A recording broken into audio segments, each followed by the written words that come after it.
Another day, another all-time high for Bitcoin, this time in the high $38,000 range. We're on the Binance futures charts here looking at the 1 hour candles. Now this may be a little bit higher than it would be reflected on other exchanges given that, again, this is the futures charts, but we definitely broke through with confidence into the $38,000 range. As Max Kaiser would say, 42K is now in play. I'll keep you guys updated. Ethereum also doing very, very well and consolidating nicely with a local high here.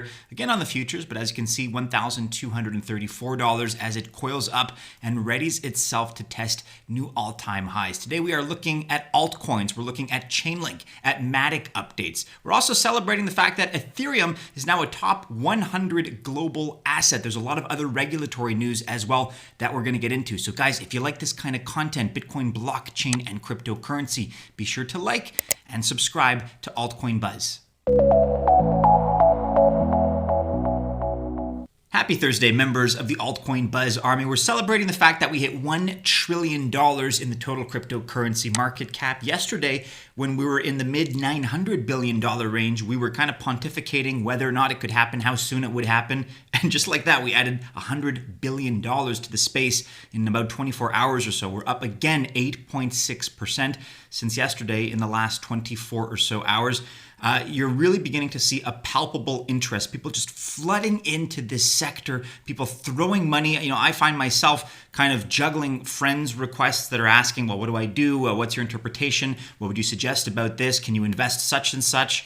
So you're really seeing kind of the average person that has been at arm's length or totally unfamiliar with crypto now really becoming very, very interested. And for a lot of good reasons. People are seeing the headlines here. Bitcoin right now, when you consider the total assets, the largest assets in the world, now sitting just below Tesla and has taken the place of Alibaba, currently sitting at number 11. Now, this isn't exactly a company's ranking because, as you can see here, gold and silver are included. But as far as a company, Bitcoin would be a couple of steps higher than number 9 in the world in terms of its market cap, currently sitting at about $712 billion. Very, very close to Tesla, which I have to imagine it may overtake today, especially if we hit that 42K mark that Max Kaiser has predicted. That is certainly in play. So as far as companies go, we're celebrating Bitcoin. We're also celebrating Ethereum. Companiesmarketcap.com here on Twitter. Ethereum entered the top 100 assets by market cap. This is something, obviously we've been tracking Ethereum's growth. We're so excited about it, but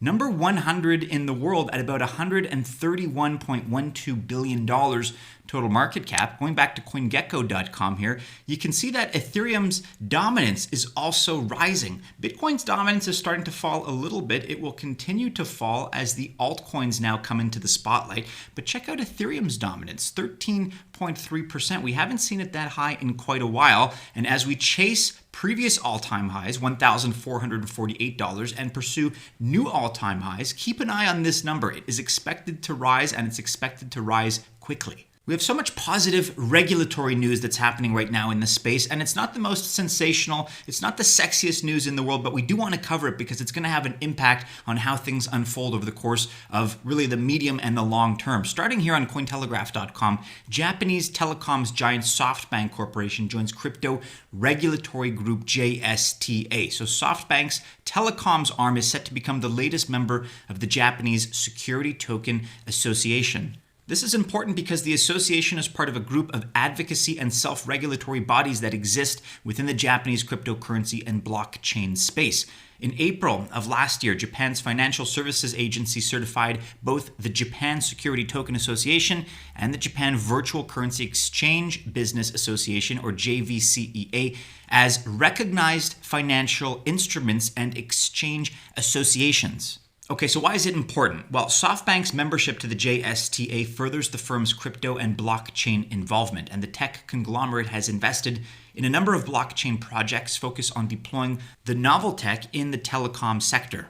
Softbank Corp is hardly a small fish, ticker SFTBY, market cap currently of about $145 billion, so we're happy to have them on our side here as part of this growing institutional circle. Every incremental addition, and this is a major one, adds credibility, adds validity to this movement, which not all that long ago was taboo, and there was a stigma associated with Bitcoin and cryptocurrency. If you were around since 2017, you definitely know that. So this is a positive step forward. Credibility, if nothing else, very, very important.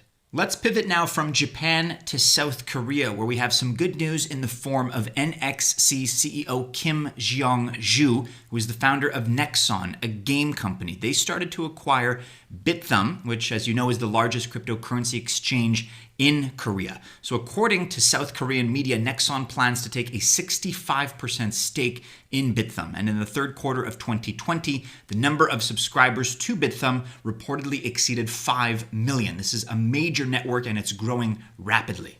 If you recall what I mentioned about credibility and validation a moment ago, now we have Squawk Box on CNBC talking about Bitcoin as a so-called responsible investment strategy. We could have told you this years ago, but better late than never for Squawk Box. Here's what they had to say. So Bitcoin investment makes sense as part of an investment portfolio in this current economic environment with a weak dollar. That's according to former US Federal Reserve Governor Kevin Warsh. He said this during, again, a Squawk Box interview which airs on CNBC. So not all that surprised that it happened on Squawk Box or on CNBC per se. I was kind of, hamming that up for effect. But I am surprised that this is coming, again, from the former US Federal Reserve Governor Kevin Warsh. You think of any elected official, guys, their job really is to uphold, especially in a financial capacity, their duty is to uphold the legitimacy of the US dollar. So even if this guy is the former Federal Reserve Governor, very surprising comments and certainly a 180 from, again, what we would have heard a few years ago in 2017 or, even 2018 and 2019, quite frankly. ShapeShift has issued this press release. They're integrating decentralized exchanges and removing KYC Know Your Customer requirements. The company is embracing decentralization to better protect its users. This from yesterday, the 6th of January. So in order to better protect users while increasing transparency in the digital asset economy, ShapeShift, which is an international non-custodial cryptocurrency leader, announced on the 6th that it has integrated decentralized exchange protocols into its platform. Ethereum and ERC20 assets are available as of the 6th for decentralized trading through ShapeShift's interface. Bitcoin, the world's largest and most liquid digital asset, also the hardest asset in financial history, I just want to throw that in there, will be added in Q1 of 2021, native BTC, non-wrapped. And by using ShapeShift to trade through DEX protocols, users get the best rates across multiple venues to earn FOX, FOX tokens on every trade. And this kind of sums up their perspective. Quote, centralized exchanges are black boxes. There is no way to audit them from the outside. You have to trust the operators on that exchange and any other party that can access that data. And that trust is often breached, said Voorhees. Our goal is to protect people and bring transparency to the financial system. This is open source finance. I can't say it's all that surprising. They are obviously putting their finger up in the wind and they're sensing kind of the currents and the way the air is flowing, and they see decentralization as the future, as many others do. So kudos to ShapeShift. We have some news here from Matic with this interesting tweet. A little bit obscure here, but very, very intriguing. A storm is headed your way, Matic family. Something big is coming. And that's actually all the information that we have on this at the moment. We can postulate and guess as to what this may be, but we can't say for sure. Let us know in the comments below what it is you think they're referring to. And usually, as always, we'll go with the wisdom of the crowds with this one. And I mentioned the wisdom of the crowds because I think that's something that's worth paying attention to. If a majority of people feel a certain way, that can in itself become, to a certain extent, a self-fulfilling prophecy. So if you have a large enough sample, you're able to actually predict things with quantitative accuracy. We asked you guys in the Altcoin Buzz Army where you think Ethereum will peak during this next cycle. So the next couple of years, really. And a majority of you, I guess it's not a majority actually, but it's a plurality, 33%, feel that it's going to land somewhere in the $2,001 to $5,000 range. We also asked if Ethereum will hit a new all-time high, kind of vague as to the timeline when that all-time high will be. But yes, overwhelmingly 88% of you feel that it will presumably very soon hit that all-time high. And same question for Bitcoin. Bitcoin hits a new all-time high every few hours. So maybe that wasn't as difficult a question. But interestingly, fewer of you agreed with that, 86%. So I'm going with the wisdom of the crowds here for a reason. You guys have been pretty strong in terms of your predictive acumen. So kudos. There's certainly intelligence here that's collectively distributed across our audience. This update now from Chainlink, official at Chainlink. So Cresco Fin SA, which is a DeFi protocol for insured interest-bearing deposit products, will integrate Chainlink to access secure and reliable data on-chain regarding the off-chain delivery of goods and off-chain reserve balances, insurance banking, tokenized invoices. And more information pertaining to that story is available here on defi.crescofin.ch. Chainlink is a beast of a project, and I can't wait to see where it goes at the height of this upcoming altcoin cycle. Hit the like button if you agree with that sentiment, guys. Okay, and other news here that, again, kind of overlaps with the traditional financial space, Wall Street, traditional conventional investment. Here we have on Coindesk.com, cryptocurrency mining firm Marathon's market cap has passed $1 billion. So NASDAQ listed cryptocurrency mining firm Marathon Patent Group, ticker MARA, which we're going to take a look at in just a second. They reached total market cap value of $1 billion as its shares surged Wednesday to the highest in more than 3 years, over $17. Marathon has been mining some cryptocurrency since at least 2016, but considerably increased its focus on mining operations in the past few years. At the cryptocurrency market's prior peak in late 2017, Marathon barely had a $50 million market capitalization. So we're talking about a 20-fold increase. Quote, "Many of our shareholders stuck with us through the difficult times in our industry," said the CEO Merrick Okamoto. "We feel honored that those who stayed on this journey are now reaping this financial reward for their patience and confidence in our company." I'm telling you guys, it's very good to be traded in traditional financial spaces when you're involved in cryptocurrency, because on the one hand, you reap the benefits of appreciating cryptocurrency prices. So that's a big payday. And the other payday is that traditional investors reward you for your involvement in this space. So you're getting rewards on both ends of the spectrum. I wonder if Mara's stock price went up. Let's take a look. As you can see here, let's do a quick refresh. We're on Yahoo Finance. Mara, ticker MARA, up 13.3% in these last 24 hours. Taking a look for perspective here at the 5-day chart. Yeah, you can see that they've been charting very, very nicely. Over the course of the last month, they went from a stock price of $4.97 to now over $19, largely based on the momentum, this news that's been driving this upward price surge. That's a quadrupling in over the course of a month alone. 6 months, you can see, this is starting to look like a cryptocurrency chart. Unbelievable. Great work. Kudos to Mara Patent Group here. A pretty sizable company, $1.22 billion total market cap. Let's check in on Microstrategy. They're doing pretty well. Look at this stock price, $524. That's up over 9% on the day. The 5-day chart, as you can see here, it's definitely going in one direction, which is clearly upwards. The same, just you zoom out, and the more you zoom out, the better the picture looks. So kudos to Microstrategy. They're up. GreenPro Capital, they're also up 6%, back up over $2 per share. These guys came out, of course, with the news very clearly. You can see where they came out with that news, that they'd be investing in a 100 billion Bitcoin fund, $100 billion Bitcoin fund, that is. And again, these guys are being rewarded not only in terms of appreciating cryptocurrency asset value, but also in terms of investor confidence and shareholder confidence. They're getting more and more money pumped into them in the traditional Wall Street sector, if you will. So kudos to all of these companies. Very great performance. This, to me, spells out as clearly as possible that this is an imperative now. It is fiscally irresponsible to not involve yourself in Bitcoin if you're at the helm of the ship with one of these major companies. Going back to this advice that Squawk Box on CNBC provided, where are you, Elon Musk? Why are you not converting your treasury dollars into Bitcoin? And the same goes for every CEO, for every leader of an S&P 500 company. I don't understand why they're not doing it. Maybe they are behind the scenes. That's also reality. Maybe they are doing it behind the scenes, and the publicity is just something that they're trying to figure out. They're trying to fine-tune that. So great. Let me know who you think is next, guys, from the world of Wall Street to enter Bitcoin and cryptocurrency and blockchain and get rewarded for it.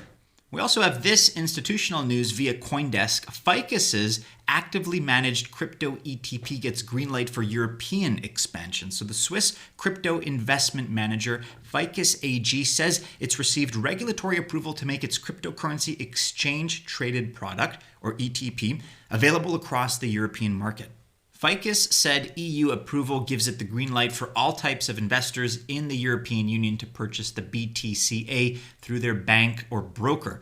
Quote, gaining access to the EU marketplace marks a significant breakthrough in our mission to make the world's first actively managed ETP available to retail and professional investors across Europe, said FiCAS founder Ali Mizani Oskwi. And a little bit more positivity here, this time out of Grayscale. Michael Sonnensheim, who is the managing director over at Grayscale, with this. Earlier today, Grayscale submitted a letter to the US Treasury on the issues we see in their proposed rule on self-hosted wallets. We're talking about FinCEN now. We are committed to working with regulators to achieve greater clarity and recognition for this asset class and look forward to further engagement. You can take a look at Michael's and Grayscale's letter here. Unfortunately, I can't scroll down here, so this is actually an image file, just what's embedded in the tweet here that Michael tweeted. So I can't really, dive into the letter per se in full, but you can check out the rest of it. Hopefully they release the full content of that letter soon. And it's nice to have Grayscale as a proponent, right? As somebody that's in our corner helping us out here as we navigate these regulatory waters, especially in the United States. I mean, to me, it's obvious that everything is just rapidly accelerating all over the rest of the world. And in the United States, we have our issues. We still have to overcome a couple of obstacles. But this is a step in the right direction. Okay, guys, let's end with some positivity today in the form of tweets from Anthony Scaramucci, and then we'll finish off with Michael Saylor of Microstrategy. At Scaramucci here, legendary investor Bill Miller says corporate cash could fuel a Bitcoin torrent. Michael Saylor and Jack, referring to Jack Dorsey, blazed the trail. Bitcoin is an ultra high yield savings account. You can read about what Bill Miller had to say as far as corporate cash could fuel a Bitcoin so-called torrent on Bloomberg.com. Anthony Pompliano here responding to Scaramucci. This is how it goes. Individuals, that's us. Then corporations, that's what we're seeing. And then central banks. It's a progression that I think is very natural. And that's really beginning to play out. There's no argument anymore that this is the progression. And I believe that's the direction that we're moving in. I agree. Michael Saylor here to close things off. Of course, CEO of MicroStrategy. Quote, each US citizen now has a choice. You can stay on the fiat standard, in which some people get to produce unlimited new units of money for free. Just not you. Referring, of course, to quantitative easing. Or opt into the Bitcoin standard, in which no one gets to do that, including you. Sounds much more fair. That's a quote by Ross L. Stevens. All right, that is about it for today, everybody. Do be sure you're following us on all the regular social media channels. Keep checking back into altcoinbuzz.io for all the latest. Like, subscribe, share, of course, and hit the bell to receive all notifications. If you enjoyed today's video, best of luck. If you choose to invest on this Thursday, stay safe out there, members of the Altcoin Buzz Army. As always, we do hope to see you again soon in our next video. Take care.